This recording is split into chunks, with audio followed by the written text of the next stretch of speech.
दोस्तों, एनवीएन के चक्रव्यूह में आपका फिर एक बार स्वागत है। आज हम अपने देश में मानव अधिकार की चर्चा करेंगे।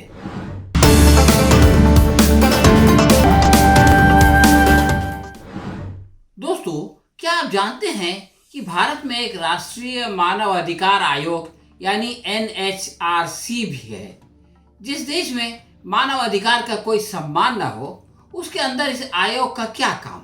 आज से 28 साल पहले इसकी स्थापना हुई थी, यानी आज उसका 28वां स्थापना दिवस है।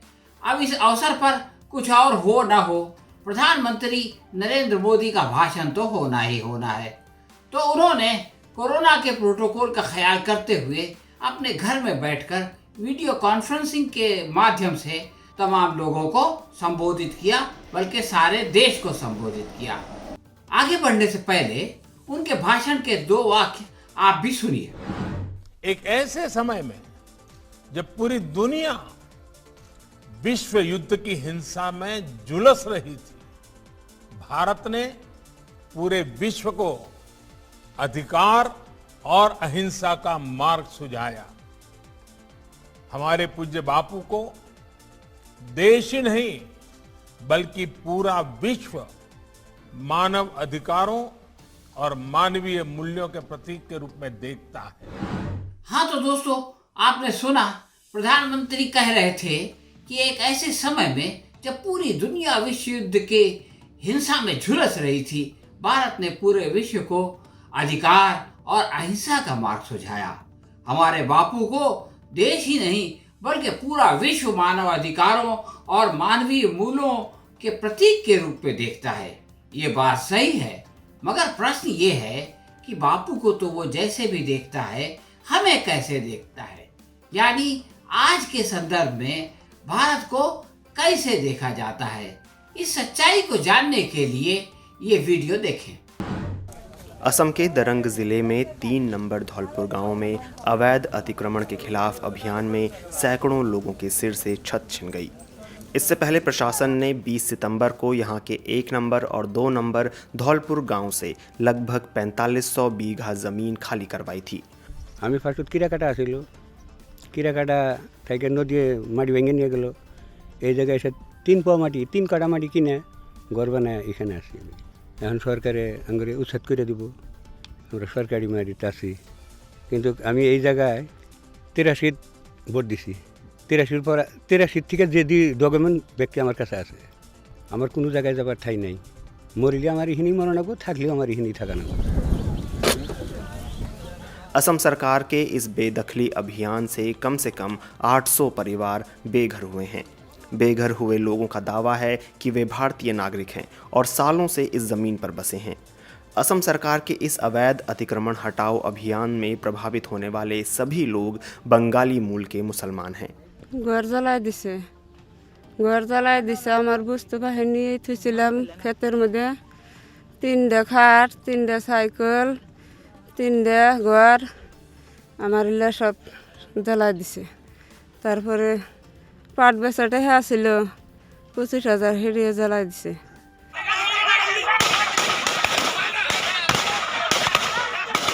23 सितंबर को अवैध अतिक्रमण हटाने के दौरान पुलिस और ग्रामीणों के बीच हिंसक झड़प ने पूरे गांव को उजाड़ कर रख दिया है। हिंसक झड़प में 2 लोगों की मौत हो गई थी, जबकि 9 पुलिसकर्मी समेत 7 ग्रामीण घायल हुए थे। असम सरकार ने हिंसक घटना की न्यायिक जांच करवाने का आदेश दिया है। बेघर हुए लोग प्रशासन से रहने के लिए वैकल्पिक जगह की मांग कर रहे हैं। सिपाझार शहर से करीब 14 किलोमीटर अंदर की तरफ नो नदी को नाव से पार कर धौलपुर गांव पहुंचना होता है। गांव के अंदर प्रवेश करते ही लोगों के तोड़े हुए और जलाए गए मकान दिखने शुरू हो जाते हैं। बेघर हुए लोग सुता नदी के किनारे अपने छोटे बच्चों, बुजुर्गों और महिलाओं के साथ एल्युमिनियम की चादर से बनी अस्थायी छत के नीचे रह रहे हैं। 28 साल के मोइनुल हक की गुरुवार को पुलिस की गोली से मौत हो गई थी। पुलिस के साथ मौजूद एक कैमरामैन के मोइनुल को पीटने और उन पर कूदने का एक वीडियो काफ़ी वायरल हुआ था। हाँ, तो दोस्तों, आपने देखा कि किस प्रकार अपने देश में मानव अधिकारों का खुलेआम हनन हो रहा है और मानव अधिकार आयोग कुंभकर्ण की नींद सो रहा है। किस प्रकार आम लोगों को हिंसा का शिकार किया जाता है, परंतु प्रदेश का मुख्यमंत्री इस पर कोई अफसोस नहीं जताता। उस अत्याचार के बाद हेमंता कुमार बिस्वा ढटाई से अपना क्रूर अभियान जारी रखने की घोषणा करता है, परंतु विश्व भर को मानव अधिकार का प्रवचन देने वाले प्रधान सेवक की जबान से भी इन मजलूम लोगों की सहानुभूति में एक शब्द नहीं निकलता। आसाम में एक रात का नोटिस देकर सैकड़ों परिवारों को बेघर कर दिया जाता है, उनके घरों पर बुलडोजर चला दिया जाता है, उनके अनाज जला दिए जाते हैं। वर्षों से वहां बसने वाले मोइनुल हक को घुसपैठिया कहकर गोली से भून दिया जाता है और सरकारी फोटोग्राफर के भेष में बीजू बनिया नाम का एक दरिंदा उसकी लाश पर कूदने लगता है, परंतु सरकार मौन रहती है। दुनिया भर के लोग केवल प्रधानमंत्री का भाषण नहीं सुनते, परंतु ये सच्चाई भी देखते हैं और उसके आगे ये सारे खोखले बोल अर्थहीन हो जाते हैं। तस्वीर का एक रुख ये है कि यहाँ तालिबान को बुरा भला कहना हर किसी का अपना परम कर्तव्य है। हालांकि तालिबान का भारत से या यहाँ की जनता से कोई सीधा संबंध नहीं है। इसके बावजूद उसके बारे में झूठी सच्ची बातें आए दिन मीडिया में गर्दिश करती रहती हैं, ताकि हमारे अपने देश में घटने वाली क्रूर घटनाओं को छुपाया जा सके। लखीमपुर से लेकर अंबाला तक किसानों पर होने वाले अत्याचार से ध्यान हटाया जा सके। लेकिन अगर किसी ने भूल से कह दिया कि तालिबान आतंकवादी नहीं है, तो उसको आतंकवादी बना दिया जाता है। इसका एक उदाहरण भी अभी आसाम में सामने आया।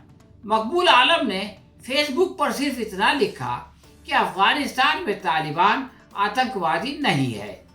इतना लिख देने पर उस पर धारा 120B यानी आपराधिक साजिश और धारा 153A(1) और 153B(1) धारा 298 यानी धार्मिक भावनाओं को ठेस पहुंचाने के मकसद से बोलना और आपत्तिजनक शब्दों का इस्तेमाल करना, धारा 505(1) सार्वजनिक रूप से शरारती बयान देना, 505(2) वर्गों के बीच शत्रुता और घृणा और दुर्भावना पैदा करना और गैर कानूनी गतिविधियों की रोकथाम अधिनियम धारा 39 के तहत अरेस्ट कर लिया जाता है। यानी आप ये देखिए कि एक वाक्य लिखने पर इतनी सारी धाराएं जो है वो एक आदमी पर लगा दी जाती है। अब 50 दिन तक तो वो जेल में बंद रहता है। 50 दिन के बाद मामला कोर्ट में आता है। तो कोर्ट में आने पर न्यायमूर्ति सुमन शिवम की सिंगल बेंच ये कह देती है कि आरोपित के पर्सनल फेसबुक अकाउंट से किए गए पोस्ट में कुछ भी विवादित नहीं है। कोर्ट ने आगे ये भी कहा कि हम सिर्फ इस आधार पर उसे अपराधी नहीं मान सकते। इस मामले में अधिक हिरासत में रखना उचित नहीं है। इस तरह अदालत उस आरोपी को जमानत दे देती। प्रश्न ये है कि मकबूल आलम जैसे 15 लोगों को जो बेकसूर हैं, जिन्होंने फेसबुक पर या सोशल मीडिया पर कुछ लिखा, 50 दिनों तक बिना कारण जेल में रखने की सजा आखिर किसको मिलेगी? फेसबुक ने इसी अगस्त के महीने में भारत के 3 करोड़ 20 लाख आपत्तिजनक पोस्ट निकाल दिए। इनमें से 5 लाख से ज्यादा हेट स्पीच और आतंकवादी प्रोपेगेंडा के थे, परंतु किसी और के विरुद्ध कोई केस नहीं बना। केवल 15 लोगों को फंसाया गया और अब उनको भी अदालत छोड़ देगी।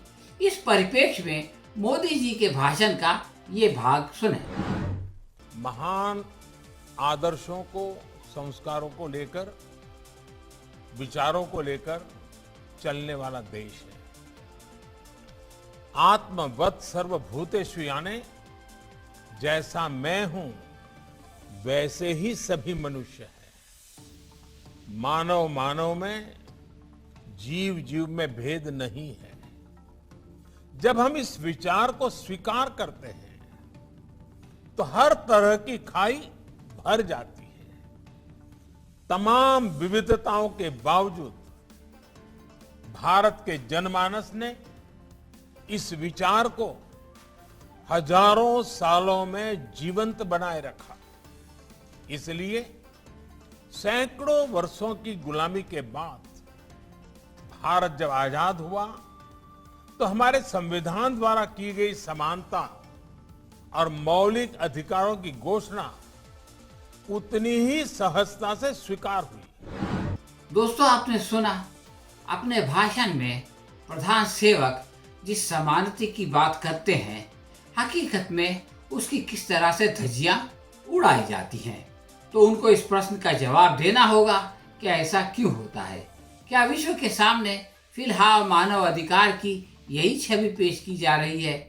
उनकी कथनी और करनी में कितना फर्क है, ये हर कोई देख सकता है। जनता की समझ में जिस दिन ये अंतर आ जाएगा, प्रधान जी उस दिन अपना झोला उठाकर चल देने के लिए मजबूर हो जाएंगे। हाँ तो दोस्तों, ये थी हमारी आज की समीक्षा। अब बहुत जल्द किसी नए विषय के साथ आपकी सेवा में फिर उपस्थित होंगे। तब तक के लिए आज्ञा दीजिए। धन्यवाद।